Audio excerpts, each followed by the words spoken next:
Hello everyone, myself Dr. Rita Singh and today's topic is an introduction of business ethics, corporate social responsibility and globalization.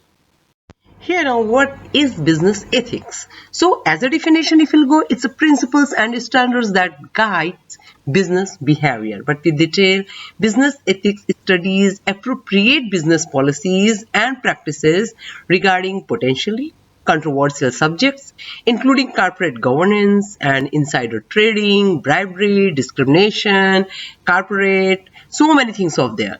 So the law often guides business ethics, but at other times, business ethics provide a basic guideline that businesses can follow to gain public approval. Like some of the keys are there, like the business ethics refers to the implementing appropriate business policies, and some issues that come up in a discussion of ethics include corporate governance and the insider trading, bribery, discrimination, social responsibility, and so many topics are there. And the law usually sets the tone for business ethics, providing a basic guidelines that businesses can choose to follow to gain public approval. Hence, business ethics ensures that a certain basic levels of trust exist between the consumers and the various forms of the market participants with business. And the concept of the business ethics begins in a very ancient era, but now it is very common everywhere, and it is very important. Why it is important? Because business ethics ensure a certain level of trust between the consumer and corporations, guaranteeing the people fair and the equal treatment. So that's why it is very important. Some of the principles are also there for the business ethics, because it is very essential to understand the underlying principles that drive desired ethics behavior, and how a lack of these moral principles contribute to the downfall of many otherwise intelligent, talented people and the businesses they represent. So the leadership is there in the principles, accountability is there, integrity, respect for others, honesty, respect for laws, responsibility, transparency, compassion, and the fairness. So many points are there. Loyalty is also a main point of the business ethic. Environmental concern is also there. And this is very important because for success in the modern business, more importantly, defined ethics program establish a code of conduct that drives employees' behavior from executives to middle management to the newest and the youngest employee. So when all employees make ethical decisions, the company establishes a reputation for ethical behavior, and its reputation grows and it begins to experience the benefits of moral establishment. So that's why it is very much important to follow the business ethics. Now the task is, what is corporate social responsibility? What's the meaning of it? So corporate social responsibility as a CSR is a self-regulating business model that helps a company be socially accountable to self and its stakeholders and the public also by practicing corporate social responsibility, and also called social corporate citizenship. So companies can be conscious of the kind of impact that they are having on all aspects of the society, including economic, social, and the environment. We can take an example, like example of the Starbucks company. So what they do, they cover wide range of the business aspects and the employee relationships, such as supporting local communities, educating and empowering them. And what their initiatives are, initiatives are there to have a positive impact on the communities. It works with and it is Starbucks develops community stores that partner with. And they also they has a long been known for its keen sense of the corporate social responsibility and the commitment to sustainability also, and it supports Ethos Water in a campaign and aims to bring clean water to 1 billion people around the world. So multiple type of the things they do. And the worldwide coffee house giant known for its famous green mermaid logo.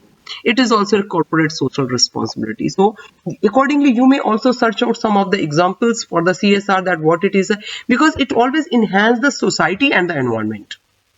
So they do work for that. And corporate social responsibility is a business model by which companies make a concerted efforts to operate in a ways that enhance rather than degrade society and environment. So they do work for that. So we need to understand what is the responsibility of this sector. Say it is a broad concept that can take many forms depending on the company and industry through CSR programs. So we need to understand, and I just took an example of Starbucks company, you may choose accordingly because they have the main importance is that they give the positive impact on society and the environment. Next point is a ethical dilemmas in a business. What it is? See, an ethical dilemma is a complicated situation where individuals and organizations face conflicting choices that involves moral consideration. An ethical dilemma in business occurs when financial decisions may impact various stakeholders, including customers, clients, investors, and employees. And these dilemmas can arise at different levels within the finance industry, such as investment management, corporate finance, accounting, and banking. These dilemmas can result from several situations like the conflict between the maximizing profits and ensuring the well-being of stakeholders also. Moreover, these dilemmas often involve the disclosures of sensitive information. Additionally, they may revolve around the balance between the risk and return. So furthermore, they can emerge in the context of the corporate governance and executing compensations. So we have to solve it whenever this type of the situation is there. How to solve this type of the dilemmas? This is the main point. For example, nowadays we are using different. Suppose that we are talking about the artificial intelligence (AI). So it has been the driving force behind the high-level science, technology, engineering, and mathematics research for years. So consumers started getting aware of the technology's potential and abilities through various internet platforms. AI has become essential in every like the almost every or the several industries, including healthcare, banking, retail, manufacturing. So however, it has inevitable negative consequences and may do more societal harm than economic good. So how to solve? Because we have to use it, we want to use it also, and we have to survive also without the damages. And so how to solve? So ethical dilemmas can be solved in the following ways. Like we have to negate the dilemma. If a dilemma occurs, the decision makers must deeply analyze the situation. They may find a pragmatic approach to negate the difficulty. In some cases, such dilemmas can be resolved with a logical understanding of the situation, and the value theory method is also there. When such a dilemma occurs, the individual or the advisors may have to choose the options that offers the lesser evil or the greater good.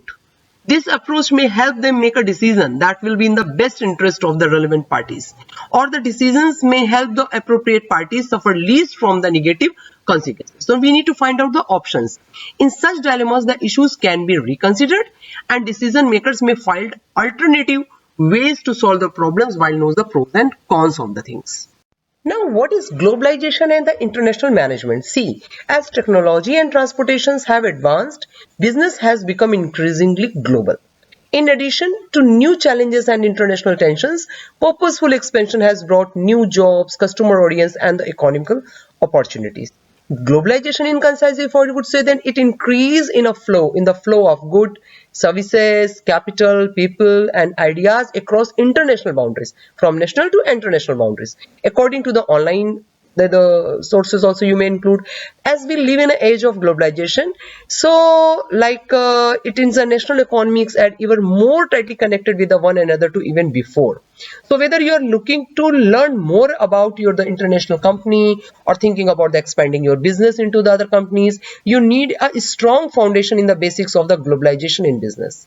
So you need to know so many features about the international business, because it is in any company that operates and produces or sells good between two or more countries, there are the many ways in the business can be considered, because it produces good domestically and sell domestically and internationally. It produces good in a different country but sell domestically. It produces goods in a different countries and sell domestically and internationally. So if your business falls into one of these categories, these are the multiple types of the business are there, transitional and the multinationals are there.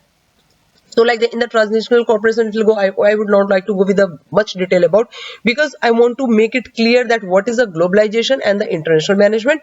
Like when you start your any domestic or national business to the other countries, you want to spread in the other countries, you want to open the branches to the other countries, convert into the international business, which is called the globalization. So integration of economics and the culture worldwide is called a globalization, and the importance of the increased market opportunities and the culture diversity. If you expand your business in the different countries and the cities of the different countries, it will increase the opportunities also. Okay, people would get to know more and more about your goods, and the culture diversity also will be there. You may take an example of the McDonald's, and so many companies are there, those are doing their business in a global way. What is multinational corporation? And in short, we call it MNCs. What is the MNCs? A multinational corporation is one that has business offices and operations in two or more countries in the world. And these companies are often managed from a central office headquartered in the home country. And simply exporting goods for sale abroad doesn't make a business in the multinational company. And if you take an example of multinational corporation, you can see in a picture also, so many companies' names are written over there.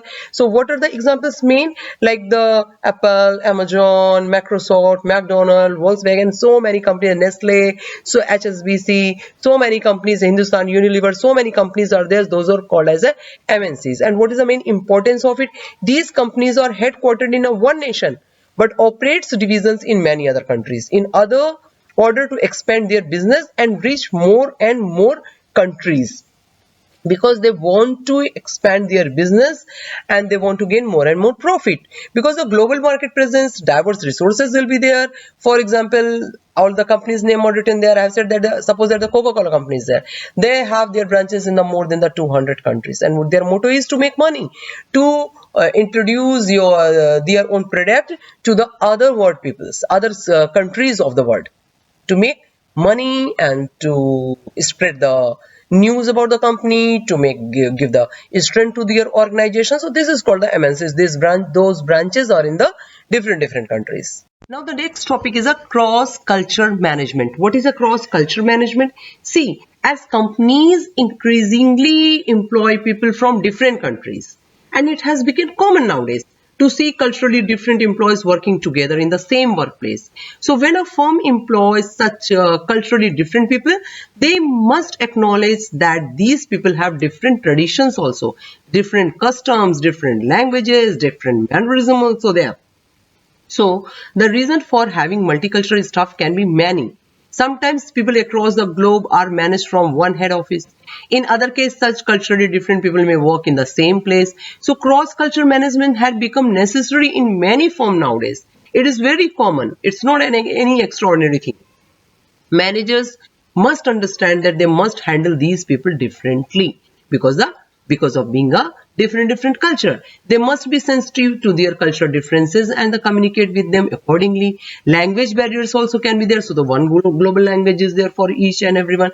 But what is a cultural diversity? Because culturally also they will be different. So before, we need to understand that according to the different countries, their culture, their language, their religion, their everything, like their dressing sense and their festivals, many things could be very different. And it is very common nowadays in each and every organization, because the people want to work globally. So when they start to do work in that way, so it is very common. But how to effectively manage cross-cultural workforce, this is a very difficult task for the managers. So multiple challenges are there, because the people need to be self-awareness should be. This is very important when trying to deal with the people from diverse culture. The people should be self-aware, and cross-language barrier should be finished by using the one language, which is a global language, and equal opportunity should be given for each and everyone, and biasness shouldn't be there. They should resolve, if any conflict is there, they have to resolve it immediately, and they have to provide the cross-cultural training also before the work execution, and team building activities should be there in the organization to just extend the bonding among the all the team members, and they need to involve employees in the process for those all things. So overall, the companies can no longer avoid the presence of the people from different countries or region among their employees, and the search for skill takes company to areas like the beyond where they are located. But employing people from the different region can result in a lot of problems. So it could be sought out, and multiple ways are there, because manager has to be skilled to manage a diverse team member from the different culture, and they should. And what is the importance of the cross culture management? If you go about, it is give importance to the effective communication and which will avoid the misunderstanding. For the example, multiple companies are there, but here I have mentioned only one company, the Toyota Global Workforce Management Strategy, whereas multiple companies are there, those who really want to work with the cross-cultural management. So now if I conclude the entire topic which I just explained with the entire presentation, so what the business ethics are there, it involves moral principle in the business conduct and shaping trust and reputation amongst all the employees and the management. And what is the corporate social responsibility? So it commits to sustainable development benefiting society. What is the ethical dilemma in a business? So it demands moral judgment in the complex situation with some of the rules and the guidelines. And what is a globalization integrates? Its economy is offering diverse market opportunities it will provide. What is the main importance of the multinational corporations? It operates across borders, fostering global presence, so it is also very important. And when we talk about the cross-cultural management, it navigates diverse team, ensuring effective communication. So in today's area, when this is a time of the globalization, multiple things are there we need to be aware about, because some new changes, we can't say that it's a new changes, but for the many places it could be new, but everybody should be aware about what's going on new in the business things, and how the people are, the way of working is there nowadays, that everybody need to be aware. And this presentation basically for the business student, those are the beginners, those are the first year and the first semester student, those who have no idea about the business studies, they must know about these all small things.